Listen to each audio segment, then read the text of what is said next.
إن هذا القرآن يهدي للتي هي أقوم.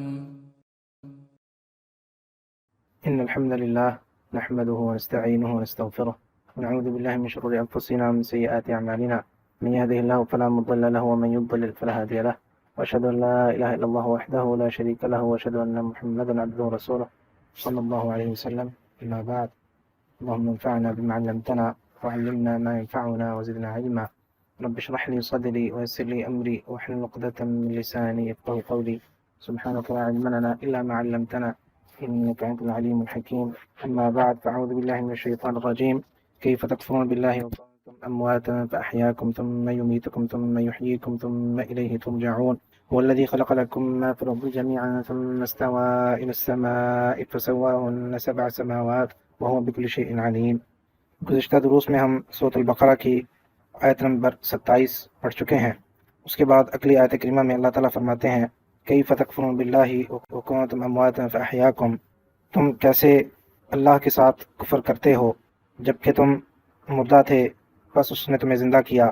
ثم یمیتکم ثم یحییکم، پھر وہ تمہیں مارتا ہے، موت دیتا ہے، پھر تمہیں دوبارہ اٹھائے گا، پھر تمہیں وہ موت دے گا، پھر دوبارہ اٹھائے گا، پھر تم اسی ہی کی طرف لوٹائے جاؤ گے۔ اس آیت کریمہ کے حوالے سے پہلی بات یہ کہ اس کا پچھلی آیات کے ساتھ تعلق کیا ہے، مناسبت کیا ہے۔ غور کیجئے کہ پچھلی آیات میں بات ہو رہی تھی فاسقین کی۔ آیت نمبر 26 جہاں پر ختم ہوئی وما یضل به الا الفاسقین، کہ فاسق ہی جو مثالیں اللہ تعالیٰ بیان کرتے ہیں ان سے گمراہ نہیں ہوتے مگر جو فاسق ہیں۔ اور فاسق کے حوالے سے ہم نے یہ بات ذکر کی تھی کہ فاسق کا لفظ ایسے شخص کے لیے بھی بولا جاتا ہے جو کبیرہ گناہ کا مرتکب ہو، اور ایسے شخص کے لیے بھی جو کافر ہو، دونوں کے لیے استعمال ہوتا ہے۔ اور سیاق کلام اس بات کا تعین کرے گا کہ یہاں پر مراد کبیرہ گناہ کا مرتکب کرنے والا مسلمان ہے یا کافر ہے۔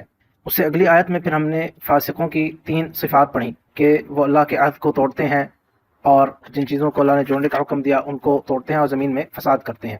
تو یہ صفات جو ہیں یہ کن کی ہیں؟ یہ کافروں کی ہے۔ جس کے اندر یہ ساری صفات پائی جائیں وہ فاسق کون سا فاسق ہے، اس سیاق کلام نے ہمیں بتا دیا کہ اس سے مراد کافر ہیں۔ تو اسی لیے پھر اگلی آیت میں جو ہم آج پڑھ رہے ہیں فرمایا کیف تکفرون باللہ، تم اللہ کے ساتھ کیسے کفر کرتے ہو۔ تو یہ سارا سیاق کلام واضح کر رہا ہے کہ یہ جو پچھلی آیات آ رہی ہیں وہ کفار کے بارے میں ہیں، ان کو فاسق کہا گیا ہے لیکن مراد کفار ہیں جو اللہ کے ماننے والے نہیں، کیونکہ جو 3 صفات ہم نے پڑھی جن میں سے پہلی صفت کہ اللہ کے عہد کو توڑتے ہیں، تو اللہ کا عہد ہم نے اس میں ذکر کیا تھا، بہت ساری چیزیں آتی ہیں لیکن اس میں ایک چیز جو اہم اور بنیادی چیز ہے کہ وہ عہد جو اللہ تعالیٰ نے ہم سے لیا تھا جب عالم ارواح میں تھے ہم، کہ کیا میں تمہارا رب نہیں ہوں؟ فرمایا کہ ہاں آپ ہمارے رب ہیں۔ الست بربکم قالوا بلا شہدنا۔ تو جو اس عہد کو توڑ دے تو معنی کیا ہے کہ وہ اس نے اسلام کو قبول نہیں کیا، اس نے کفر کو اختیار کیا۔ تو اسی لیے اگلی آیت میں یہاں پر آ رہا ہے کیف تکفرون باللہ، تم یہ جو کام کرتے ہو وہ کیسے کرتے ہو، جبکہ حال یہ ہے کہ اللہ تعالیٰ نے تمہیں وہ نعمتیں عطا کی ہیں اور اللہ تعالیٰ کی وحدانیت کے بہت واضح دلائل موجود ہیں۔ تو یہ اس آیت کا پچھلی آیات سے تعلق اور ربط بنتا ہے کہ پچھلی آیت میں کچھ فاسقوں کے بارے میں، اور فاسق سے یہاں پر مراد کافر ہیں، ان کے بارے میں بات آئی۔ اب اللہ تعالیٰ اس آیت میں ان کو کہہ رہے کہ یہ جو تم جس روش پر چل رہے ہو، جس راستے پر چل رہے ہو، اس پر کیوں ایسے کرتے ہو، کیا وجہ ہے، کون سی چیز ہے جو تمہیں اس پر آمادہ کرتی ہے، جبکہ تمہیں تو اللہ تعالیٰ کا اقرار کرنا چاہیے، اللہ تعالیٰ کو ماننا چاہیے، اللہ کی عبادت کرنی چاہیے۔ اس کے پھر دلائل ذکر کیے۔ فرمایا کیف تکفرون باللہ، اس آیت کے ہم پہلے الفاظ کے کچھ معنی پڑھتے ہیں، انشاءاللہ پھر مزید بات کریں گے۔ کیفا کا معنی ہے کیسے، اور کیفا کا جو لفظ ہے یہ کسی چیز کے حال کے بارے میں سوال جب کیا جائے اس کے لیے استعمال کیا جاتا ہے کہ فلاں چیز کا حال کیا ہے، اس کی کیفیت کیسی ہے۔ کیفیت اردو میں بھی ہم لفظ استعمال کرتے ہیں، اسی کے لیے یہ کیف ہے، کیف سے کیفیت۔ تو کسی چیز کی کیفیت کے بارے میں جب معلوم کرنا ہو تو یہ لفظ استعمال ہوتا ہے کیفا۔ تکفرون، اگلا لفظ کیا ہے؟ تکفرون، تم کفر کرتے ہو، یہ فعل مضارع کا صیغہ ہے، تم کفر کرتے ہو، باللہ، اللہ کے ساتھ، وکنتم، اور تم تھے ماضی میں، امواتن، مردہ، میت کی جمع اموات، میت ایک، مردہ شخص کو میت کہتے ہیں، ایک سے زیادہ ہو تو اموات۔ فاحیاکم، پس اس نے تمہیں زندہ کیا، احیا یہ فعل ماضی کا صیغہ ہے، احیا یحیی، احیا تمہیں زندہ کیا، کم تمہیں، یعنی احیا زندہ کیا تمہیں، کم، ثم پھر یمیتکم تمہیں وہ موت دیتا ہے۔ یمیتکم یہ فعل مضارع کا صیغہ ہے، تو اس کا معنی کیا ہوگا؟ مضارع جیسے کہ آپ کو معلوم ہے کہ اس میں حال اور مستقبل کا دونوں کے معنی پائے جاتے ہیں، تو ترجمے میں بھی یہی بات آئے گی، یمیتکم تو تمہیں موت دیتا ہے کرتا ہے، ماضی کا معنی نہیں آئے گا۔ یمیتکم ثم یحییکم، یا مراد یہ بھی اس لیے ثم یمیتکم تمہیں موت دے گا، کیونکہ اس مضارع میں حال اور مستقبل دونوں کے معنی پائے جاتے ہیں، تو اس کا ترجمہ اس طرح بھی کر سکتے ہیں، ثم یمیتکم تمہیں موت دیتا ہے یا تمہیں موت دے گا، ثم یحییکم پھر وہ تمہیں زندہ کرے گا۔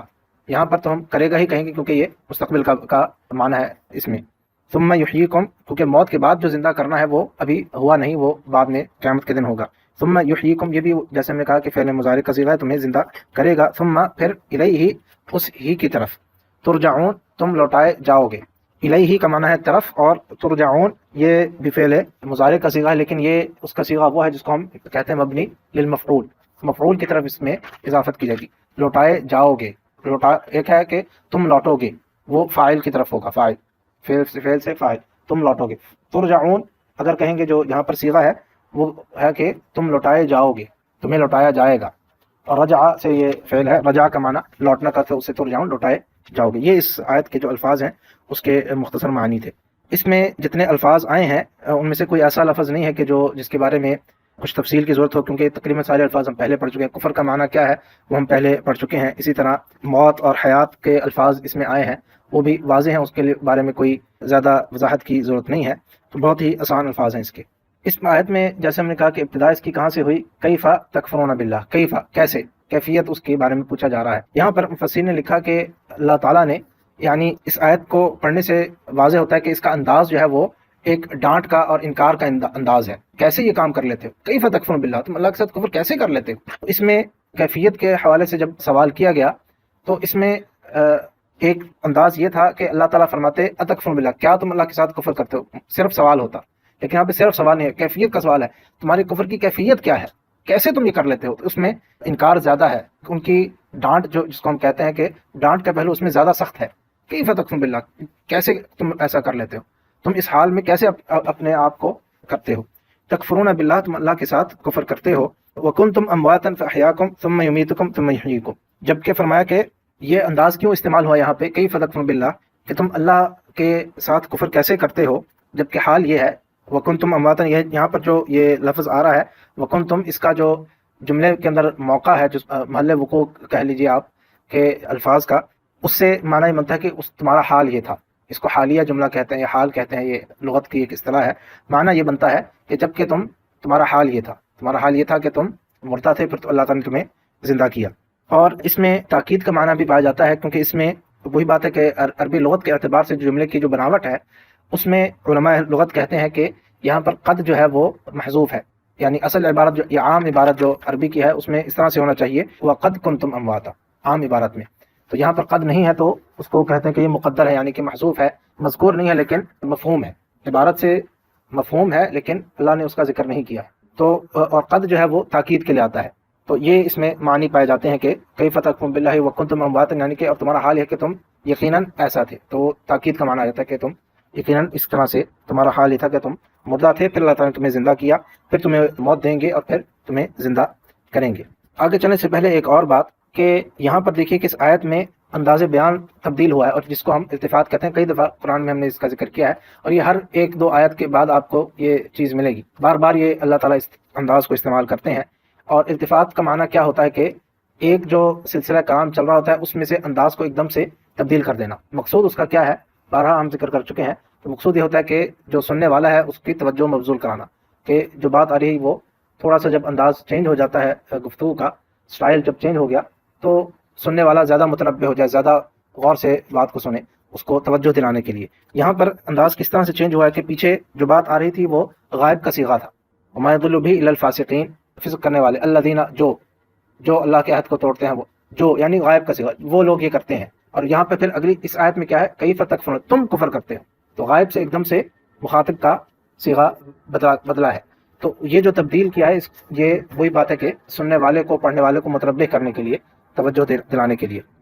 اور ایک اور اس میں نقطہ واللہ عالم یہ ہے، کیونکہ اس آیت میں جو بات بیان ہو رہی ہے وہ کفار کو ان کے کفر پر ڈانٹ پہنانا مقصود ہے، ان کو تنبیہ کرنا مقصود ہے، تو غائب کا صیغہ میں اس طرح سے وہ معنویت نہیں پائی جاتی جو مخاطب کے صیغے میں پائی جاتی ہے۔ تم کرتے ہو کفر، یعنی ڈائریکٹ اللہ تعالیٰ ان کو کفار کو مخاطب کر رہے ہیں.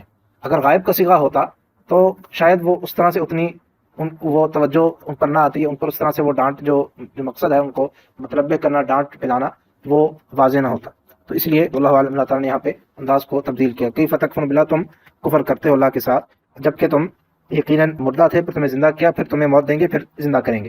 تو اس آیت میں معلوم کیا ہوا کہ 2 دفعہ موت ہے اور 2 دفعہ زندگی ہے. 4 انسان کی 4 احوال کا، 4 سٹیجز کا تذکرہ ہے. کنتم امواتن، تم مردہ تھے، پھر تمہیں زندہ کریں گے، پھر موت دیں گے، پھر زندہ کریں. تم مردہ تھے، پھر تمہیں زندہ کیا، پھر موت دیں گے، پھر زندہ کریں گے. تو موت کتنی دفعہ ہے؟ 2 دفعہ ہے. امواتن اور ثم یمیتکم، 2 دفعہ موت کا ذکر ہے. امواتن فاحیاکم، اور پھر اس کے بعد ثم یحییکم، 2 دفعہ زندگی کا بھی تذکرہ ہے. 2 موت ہے اور 2 زندگیاں ہیں. ان 2 موت سے، یہ 2 اموات سے اور 2 زندگیوں سے مراد کیا ہے؟ مختلف مفسرین نے اس میں مختلف باتیں بیان کی ہیں، لیکن جو صحیح بات ہے، جو زیادہ تر مفسرین نے بیان کیا اور صحابہ و تابعین میں سے بھی زیادہ تر کا قول یہی ہے، بعض سے دوسرے اقوال بھی منقول ہیں، لیکن صحابہ و تابعین اور اسی طرح ان کے بعد آنے والے جتنے مفسرین ہیں ان میں سے اکثریت کی رائے یہ ہے کہ اس میں جو پہلی موت ہے اس سے مراد وہ ہے کہ جو ہماری تخلیق سے پہلے ہے. پہلے ہم، اللہ تعالیٰ نے ہمیں پیدا کرنے سے پہلے ہم کیا تھے؟ ہم کچھ بھی نہیں تھے، ہمارا وجود تھا ہی نہیں. تو عدم سے، جس کو عدم کہا جاتا ہے، یعنی کہ جس کا کوئی وجود نہ ہو، اس سے اللہ تعالیٰ نے ہمیں زندہ کیا، ہمیں زندگی بخشی، ہمیں پیدا کیا. تو پہلی موت وہ ہے جو ہماری پیدائش سے پہلے کی ہے کہ ہمارا کوئی وجود تھا ہی نہیں. پھر اس کے بعد زندہ کیا گیا. پھر دوسری موت وہ ہے جو عام موت ہے، جو طبیعی موت جس کو کہا جاتا ہے، یعنی جو انسان اپنی زندگی پوری کر کے موت اس کو آتی ہے اور وہ فوت ہو جاتا ہے. اور پھر دوسری زندگی کون سی ہے؟ جو اللہ تعالیٰ ہمیں قبروں سے قیامت کے دن اٹھائیں گے، دوبارہ زندہ کریں گے. قیامت کے دن جب اللہ تعالیٰ تمام انسانوں کو زندہ کریں گے، وہ دوسری زندگی وہ مراد ہے قیامت والی. تو 2 دفعہ موت ہے اور 2 دفعہ زندگی ہے. اسی بات کا تذکرہ اللہ تعالیٰ نے قرآن کریم میں ایک اور مقام پر بھی کیا ہے، اس کو بھی دیکھ لیتے ہیں، کیونکہ جیسے کہ ہم نے یہ بات ذکر کی ہے کہ قرآن کی بہترین تفسیر وہ ہے جو قرآن سے خود کی جائے، کہ قرآن کی ایک آیت دوسری آیت کی تفسیر کرتی ہے، اور یہی قرآن کی خوبصورتی ہے. اس کے لیے سورت غافر نکالیے، اس کو سورت مومن بھی کہا جاتا ہے. اس کی شروع کی آیات ہیں، اس میں اللہ تعالیٰ فرماتے ہیں، آیت نمبر 11، اس میں اس آیت کریمہ میں اللہ تعالیٰ فرماتے ہیں کہ، اور یہ جو بات ہو رہی ہے اس آیت میں، وہ قیامت کے دن کفار کی زبانی کے کفار کیا کہیں گے اس دن. تو اللہ تعالیٰ فرماتے ہیں قالوا ربنا امتنا اثنتین واحییتنا اثنتین فاعترفنا بذنوبنا فهل الى خروج من سبیل. قیامت کے دن کفار کیا کہیں گے اللہ تعالیٰ سے کہ اے ہمارے رب، آپ نے ہمیں امتنا اثنتین، آپ نے ہمیں 2 دفعہ موت دی، واحییتنا اثنتین، اور ہمیں 2 دفعہ زندہ کیا. 2 دفعہ موت دی، 2 دفعہ زندہ کیا. فاعترفنا بذنوبنا، ہم نے بس اپنے گناہوں کا اعتراف کیا. تو فهل الى خروج من سبیل، کہ کیا ہمیں پھر اب اس اعتراف کی بنیاد پہ کیا ہم جہنم سے نکالے جا سکتے ہیں؟ کوئی راستہ ہے نکلنے کا، کوئی چھوٹنے کا راستہ ہے؟ تو بہرحال اس آیت میں جو ہمارے موضوع سے متعلق بات ہے کہ اس میں بھی اسی بات کا ذکر ہے کہ 2 دفعہ موت اور 2 دفعہ زندگی. امتنا اثنتین واحییتنا اثنتین. اور اس یہاں پر بھی وہی بات ہے کہ کنتم امواتا فاحیاکم ثم یمیتکم ثم یحییکم. یہ جیسے ہم نے کہا کہ اکثر علماء نے اس کا یہی معنی بیان کیا ہے کہ پہلی موت سے مراد جو انسان کی زندگی سے پہلے ہے. اور اس کے لیے بھی 29ویں سپارے میں سورت الانسان یا سورت الدہر، اس کو نکالیے، اس کی جو پہلی آیت ہے اس میں بھی اس چیز کا تذکرہ ہے کہ انسان وہ زندگی سے پہلے کیا تھا؟ مردہ تھا. جب اس دنیا میں آنے سے پہلے انسان کی حیثیت کیا تھی؟ وہ مردہ تھا. پہلی آیت ہے سورت الانسان یا سورت الدہر کی، اس میں اللہ تعالیٰ فرماتے ہیں هل اتى على الانسان حين من الدهر لم يكن شيئا مذكورا. کیا انسان کے اوپر ایسا وقت آیا، یعنی مراد یہ کہ ایسا وقت کیا نہیں آیا کہ لم يكن شيئا مذكورا، کہ وہ کوئی مذکور چیز تھا ہی نہیں. اس کی حیثیت کیا تھی انسان کی؟ انسان کے اوپر ایسا وقت کیا نہیں آیا؟ اللہ تعالیٰ اس آیت میں سوال کر رہے ہیں کہ ایسا وقت نہیں آیا کہ تم کیا تھے؟ کچھ بھی نہیں تھے. شیئا مذکورا، ایسی چیز ہی نہیں تھی جس کا ذکر کیا ہے تم، یعنی تمہارا وجود ہی نہیں تھا. پھر اگلی آیت میں کیا فرمایا؟ انا خلق الانسان من نطفہ، یقین ہم نے انسان کو نطفے سے پھر پیدا کیا. تو تخلیق سے پہلے کی بات ہے. لم یکن شیئا مذکورا، پہلے کیا تھا؟ نطفے سے پہلے انسان کی حیثیت کیا تھی؟ کچھ بھی نہیں تھا. لم یکن شیئا مذکورا، کوئی ایسی چیز تھی نہیں کہ جس کا ذکر کیا جا سکے، جس کو بتایا جا سکے. تو اس آیت سے بھی واضح ہوا کہ انسان پہلے کیا تھا؟ موجود ہی نہیں تھا، اس کا کوئی وجود نہیں تھا، کوئی ذکر ہی نہیں تھا، یہ کہہ لیجیے کوئی ذکر ہی نہیں تھا. پھر اللہ تعالیٰ نے نطفے سے اس کو پیدا کیا. کچھ اور اقوال جو مفسرین نے بیان کیے ہیں ان کو بھی ہم ذکر کر لیتے ہیں، اور مقصد یہ ہے ان اقوال کو ذکر کرنے کا کہ مختلف جو علماء نے اقوال بیان کیے وہ ہمارے نظروں سے گزریں اور ہمیں معلوم ہو کہ صحیح کیا ہے اور غلط کیا ہے. کیونکہ بعض دفعہ غلط بات کو یا جو کہہ لیجیے کہ کم دلیل والی بات ہے اس کو بھی جاننا ضروری ہوتا ہے، کیونکہ ہو سکتا ہے کہ آپ سنیں کہیں سے یا کوئی ذکر کرے یا کوئی یا کسی کے ذہن میں بات آئے. تو اسی لیے ہم چند اقوال کا ذکر کرتے ہیں، لیکن صحیح قول وہی ہے جو ہم نے ابھی ذکر کیا، جو پہلی بات ہے. اس کے علاوہ جو باتیں بیان کی گئیں وہ یہ ہے کہ بعض نے کہا کہ پہلی موت سے مراد وہ ہے کہ جو آدم علیہ السلام کی پیٹھ میں تھے، کہ آدم کے نام سے پیٹھ سے نکالا، جیسا کہ آتا ہے کہ اللہ تعالیٰ نے ساری ذریت ان کی ذریت کو نکالا. اس کے علاوہ فرمایا بعض نے کہا کہ پہلی موت سے مراد وہ نطفے والی حالت ہے، کہ انسان نطفہ تھا اپنے آبا و اجداد کی یا اپنے باپ کی پیٹھ میں، اور پھر وہاں سے وہ نطفہ نکلتا ہے اور اسٹیجز سے جو گزرتا ہے وہ آپ کو معلوم ہے. تو بعض نے کہا کہ پہلی موت سے مراد وہ ہے، بقیہ چیزیں تو وہی ہیں. اسی طرح جو دوسری زندگی ہے، احیاکم ثم یمیتکم ثم یحییکم، دوبارہ جو زندہ کرنا ہے، اس سے مراد کیا ہے؟ بعض نے کہا کہ اس سے مراد وہ کہ قبروں میں زندہ کریں گے، قبر میں بھی انسان کو ایک زندگی بخشی جائے گی، اس کو ہم برزخی زندگی کہتے ہیں. تو بعض نے کہا کہ دوسری جو زندگی ہے اس سے مراد وہ زندگی ہے. اسی طرح بعض نے کہا کہ اللہ تعالیٰ نے جب آدم علیہ السلام کی پشت سے تمام ذریت کو نکالا، پھر ان کو دوبارہ موت کر دیا. تو پہلی زندگی اور پہلی موت وہ ہے کہ پہلے ان کو نکالا تو زندہ کیا، پھر ان کو موت دے دی، پھر جب وہ نطفے میں آیا تو وہ دوسری زندگی ہے. بعض نے اس طرح سے بھی اس کو بیان کیا ہے. پھر فرمایا کہ بعض نے پہلے آدم علیہ السلام کی تخلیق سے پہلے یعنی وہ مٹی تھے، تو وہ پہلی موت سے مراد وہ مٹی والی کیفیت، یعنی عمومی طور پر انسان کی، انڈیویجول نہیں، انفرادی طور پر ہر انسان کے بارے میں نہیں، لیکن عمومی طور پہ انسان کی حیثیت کیا تھی؟ آدم علیہ السلام کی تخلیق سے بھی پہلے کیا تھا؟ مٹی تھے. پھر مٹی سے اللہ نے پہلے آدم علیہ السلام کو بنایا، پھر ان سے ان کی ذریت کو بنایا. تو بعض نے کہا کہ پہلی موت سے مراد وہ ہے کہ تمہاری حیثیت پہلے مٹی تھی، پھر اس سے ہم نے ایک آدمی کو بنایا، انسان آدم علیہ السلام کو بنایا، پھر اس سے ہم نے تم لوگوں کو آگے پیدا کیا.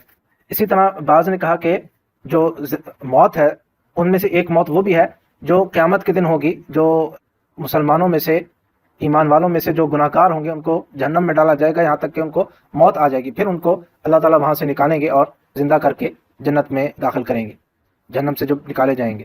تو فرمایا کہ وہ ایک موت وہ بھی ہے اور ایک زندگی وہ بھی ہے. تو یہ مختلف اقوال ہیں، یہ صرف یعنی معلومات کے لیے ذکر کی ہیں.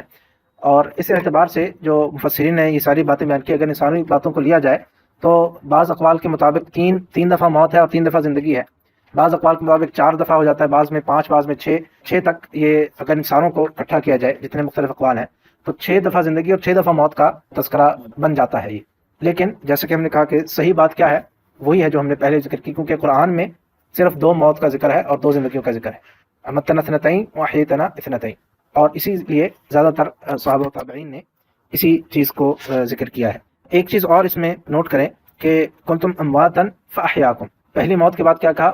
پھر تمہیں زندہ کیا، اور اس میں کیا ہے؟ فا کا ذکر آ رہا ہے، فاحیاکم، پس تمہیں زندہ کیا. اور فا ہم یہ پہلے بھی ذکر کر چکے ہیں، یہ 2 جملوں کو یا 2 الفاظ کو جوڑنے کے لیے آتا ہے، لیکن اس میں معنی کیا پایا جاتا ہے؟ فوراً بعد. فے سے ہم نے یا بھی آپ کو شاید یاد ہو کے ذکر کیا تھا، یاد رکھنے کے لیے آسان ہے کہ فے سے فوراً، تو فوراً بعد امواتن فاحیاکم. تو پہلی موت جو ہے اس کے بعد جو زندگی ہے اس میں کوئی وقفہ نہیں ہے، اس میں کوئی وقفہ نہیں ہے. لیکن دوسری جو ہے ثم یمیتکم، پھر تمہیں موت آئے گی.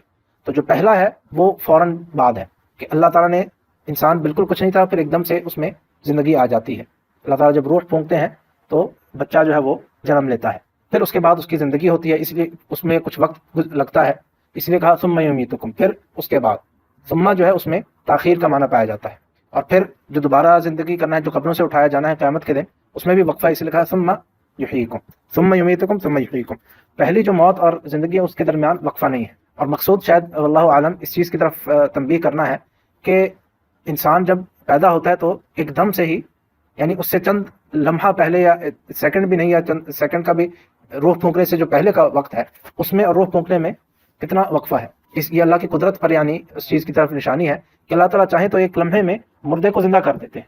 روح پھونکے جانے سے پہلے جتنی بھی سٹیجز سے گزرتا ہے وہ مردہ ہے، اس وقت اس کے اندر کوئی زندگی نہیں ہے، پھر ایک دم سے کیسے وہ اس کے اندر زندگی آ جاتی ہے. تو اسی لیے فاحیاکم کہا کہ یک دم وہ زندہ ہو جاتا ہے. ایک اور بات کہ اسی نقطے کے حوالے سے کہ جو پہلی موت ہے یعنی وجود سے پہلے جب انسان کا وجود ہی نہیں اس کو موت کہا گیا ہے. یہ اسی سے ملتی جلتی بات ہے کہ جو اللہ تعالیٰ نے کہا ہے، جو مشرکین جن بتوں کی پوجا کرتے ہیں یا جو جن معبودات کو پوجتے ہیں، تو ان کے بارے میں اللہ تعالیٰ نے کیا کہا کہ یہ کیا ہیں؟ یہ مردہ ہیں. یہ مردہ ہیں، حالانکہ وہ کیا ہیں؟ وہ لکڑی کے بنائے ہوئے تھے انہوں نے، یا پتھر کے یا کسی اور چیز کے. تو وہ تو ویسے جن کو ہم جمادات کہتے ہیں کہ نان لیونگ تھنگز ہیں. تو اس کے لیے موت کا لفظ استعمال ہوا کہ یہ جن کو تم پکارتے ہو تو مردہ ہیں، اموات غیر احیاء، اموات غیر احیاء، یہ تو مردے ہیں جن کو تم پکارتے ہو۔ تو اس سے یعنی ثابت یہ ہوا، مقصود یہ ہے کہنے کا کہ جو بھی چیز ایسی ہو کہ جس کے اندر روح نہ ہو، جس کے اندر حرکت وغیرہ نہ ہو، اس کے لیے موت کا لفظ استعمال عربی لغت کے اعتبار سے یا قرآن کی روح سے موت کا لفظ استعمال کرے۔ اسی لیے جو انسان کی جو زندگی سے پہلے کی اسٹیج ہے اس کے لیے کہا کہ تم مردہ تھے، وجود ہی نہیں تھا۔ کوئی یہاں پر اعتراض ہی کر سکتے کہ جب وجود ہی نہیں تو اس کو مردہ کیوں کہا گیا؟ کہ مردہ یہ ایک عام استعمال ہے جو استعمال ہوتا ہے، اللہ تعالیٰ نے بتوں کو بھی کہا کہ مردہ ہیں، حالانکہ وہ ان کی کوئی حیثیت نہیں ہے۔ اللہ تعالیٰ عالم، انشاءاللہ یہیں سے اگلے درس میں بات کو آگے بڑھائیں گے۔ وآخر دعوانا الحمد للہ رب العالمین۔